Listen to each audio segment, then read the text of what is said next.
What's up? It's a muggy day in the city of New Orleans. Well, no, not quite muggy. Humidity-ish, so normal. We're going for a quick run/walk, and then we're gonna talk about Uncle Tom too.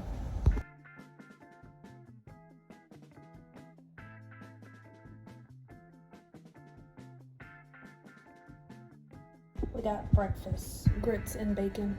It's gonna rain today. It's been raining every day for like the past 2 months. Breakfast is done. Let's do this. So with the first film, because I did a review on that a year ago, what I got out of it was much more personal than it was informative. Because there wasn't too much new information in that film for me, but what I loved was to see so many faces that looked like mine, but we're walking in the same direction. Being Black and being different can be very lonely, it can be isolating, and we don't always see each other on the street. So in the age of the internet and social media where we're able to connect in a new way, it was such a comfort for me, the first Uncle Tom film. This one was something else entirely. While we do have so many familiar faces from the last film, everything in this movie was new for me. Most of it was anyway. I appreciated the breakdown. One of the things that it broke down for me, something that I could define but couldn't explain, was Marxism. Talking about the creation of Marxism, the history and the role that it plays in some major historical events in society, how it's infiltrated American culture, and how it's infiltrated the Black community. Because at the end of the day, that's what this film is about. It's about the Black community, and the film centers around this question: how did we get here? How did we go from Blacks prospering post-slavery to,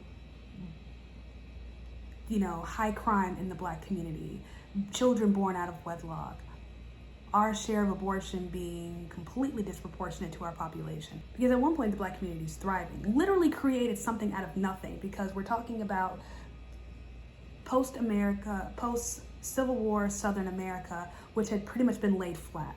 Everyone had to rebuild. That's the Reconstruction era. And so many freed men and women of color post-slavery got their start in the Reconstruction era. And that's the perfect soil to start fresh. When everything's been laid bare, when everything's been ripped up and torn apart, that's the perfect time to just rebuild and start things new. And that's what they had to do. In the middle of the absolute worst trauma, this trauma that we claim now as a society, this generational trauma, we're still suffering from the lingering effects of society. Then why are we struggling so damn much? Because they were literally in slavery. They were in chains. They were in captivity. They literally suffered this actual trauma, but they thrived after. What's our excuse? How did we get here? At this point, it's not an excuse anymore. And I think the film really dives in and explains and breaks down the destruction of the Black community, going from a community that's thriving and building an entrepreneurial spirit, a spiritual bedrock, a spiritual foundation, because the foundation of the Black community was always the church and the family unit.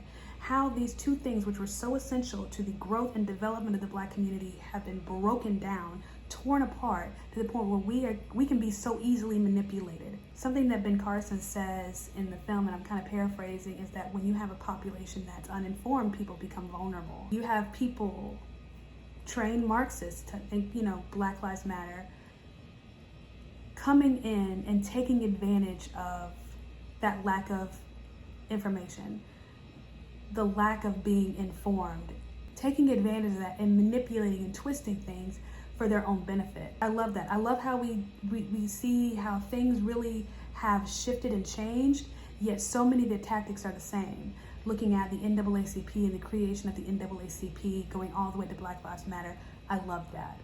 I loved how we talked about W.E.B. Du Bois and Booker T. Washington, because even to this day you have two types of Black people. You have W.E.B. Du Bois Black people, you have Booker T. Washington Black people, and how we talked about these two competing ideas. One which was very much anger and paranoia and that emotionalness, this idea that we're owed something, that oppression, everything revolves around that, to this, yeah, we suffered, we struggled, but we got to keep moving. This entrepreneurial spirit that Booker T. Washington pushed. I love the way these two ideas competed with one another and how they moved alongside one another. I loved that. I loved how these two things were put at odds, and yet we are allowed as the audience to kind of decide for ourselves where we align. And if you're not sure, there's just enough non-information for you to want to look it up on your own. Another thing that I really enjoyed was kind of the subtle hint about Martin Luther King. That was a hard one. That was something this film really did for me, because I've always had this very simplistic view of different parts of American history. Some I've taken deep dives in, some I haven't. And so this really takes that linear approach that we've all taken with history, because you can only learn so much in a period of time, especially if you're in school, and branches it off like a tree. And we're going all these different directions. And so you have this one thing, and here's another way to look at it. Here's something else that happened. This is how this connects. And really just forces yourself to be challenged. So everything that I thought about Martin Luther King, everything that I've been told about the Tulsa Massacre, everything I've been told about Black Wall Street, challenged. I'm having to rethink and reevaluate everything I've been taught. That's excellent. That's necessary. And that has to be constant. That has to be constant. You have to constantly be challenged. You have to constantly be learning and figuring things out. You never stay the same. That's all I gotta say. One thing I loved about this film that I thought really had going for it was just the diversity of different narrators, and not diversity in terms of skin color, because yeah, everyone's Black, but just diversity of thought, diversity of experience, diversity of age, diversity in terms of different professions, because you had podcasters and commentators, former police officers, preachers, entrepreneurs, Ben Carson, who is one of the most gifted minds on the planet as far as I'm concerned, all speaking to history. These aren't historians, so to speak. And I loved that perspective of, these are not historians, these are not necessarily experts in this field, yet these are Americans, and this is our story. And being able to sit down and tell our story, it's empowering, it's powerful, it's a weapon that can't be taken from you. And that's what I think these films are, they're weapons. It's a way for us to kind of take back and change the world. There's so much I want to talk about. There's so many different things that this film really went into, but I don't want to give anything away, and I don't want to put too much of my opinion into it. I want people to be able to watch this and come away with it with their own thoughts, their own opinions, their own questions, their own emotions, because there were things in this film that really challenged me, that made me a little angry. And that's a good thing. I want people to have their own experience. Definitely in the coming weeks, I want to get on my podcast and I want to dig into a lot of these different issues and have these conversations. I want to talk more about W.E.B. Du Bois and the founding of the NAACP. I didn't know that the majority of the board of the NAACP, in its inception, the majority of them were white. I had no idea. I didn't know that. It's insane. Talking about the guy who basically trained the ladies from Black Lives Matter, white dude, white Marxist, trained them. The role that's played in the current American discourse. I would love to learn more about that. Digging deeper into the teachings of Martin Luther King, because his viewpoint was very much socialist, and I've never really looked into that before. There's so many different things, and I think that's what any documentary should push you to do, is to want to dig deeper. It shouldn't give you everything. No documentary should ever give you everything, and this documentary doesn't. It gives you a lot, but it also gives you just not enough for you to want to take extra steps and dig deeper. I don't know, I just love this. I enjoyed this fun historical ride going into very familiar territory. Think of a city you visited when you were a child and everything seems so big, and then you go back as an adult and it's like the proportions are different. The buildings aren't so big. The people look different. It doesn't smell the same, but it's familiar. That's what this film felt like. So many of the topics were very much familiar, but they were presented to me in a way that I never would have thought. I think this was an incredible emotional and educational experience. I look forward to hearing what other people have to say, and I'm grateful for the opportunity to be able to get to watch it early. That was cool. There's so much to talk about. There's so much to say. This was such a good film. It was great. The only issue I had with the film is that it was long. Not too long, because it didn't drag. At least I didn't think it dragged. I was able to stay engaged and keep with it. It was just long.